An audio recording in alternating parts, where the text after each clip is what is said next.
আরমান ভাই হচ্ছে আমার সেই ভাই যাদের জন্য আমরা 12 বছর আমাদের আন্দোলন করার পরে আপনারা জানেন আয়নাঘরের ওই সিক্রেট ডিটেকশন সেল থেকে আমরা কিছু প্রাণ ফেরত পেয়েছি। আরমান ভাই হচ্ছে আমার সেই ভাই, আর যেই ভাইদের ফেরত পাইনি হয়তো ওই আয়নাঘরেই ছিল। আমার ভাইয়ের মতো, সুমন ভাইয়ের মতো হাজারো ভাই যারা আছে তাদের অধিকার আদায়ের জন্য আমাকে এখনো থাকতে হচ্ছে রাজপথে। এবং এই যে পরিবার আপামর জনগণ, তাদেরও অনেক অধিকার, তাদের উপর যে অন্যায়, তাদেরকে যে অত্যাচারের সম্মুখীন হতে হচ্ছে, তাদের হয়ে আমাকে কাজ করে যেতে হচ্ছে।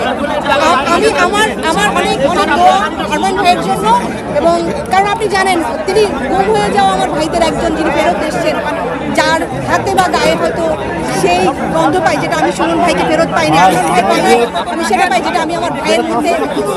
কেমন নির্যাতন হয়েছিল, কিভাবে তাকে হত্যা করা হয়েছিল হয়তো জানতে পারিনি, আমার মা জানতে পারেনি।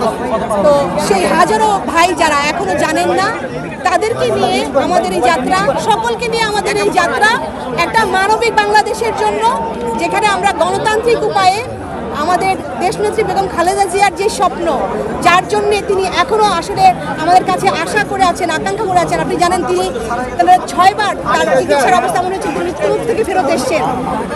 সেই আকাঙ্ক্ষা পূরণ করার জন্য যেন আমরা সেই বাংলাদেশ তাকে উপহার দিতে পারি, আমাদের আশাটা সেই থাকবে, আমাদের চেষ্টাটা সেই থাকবে।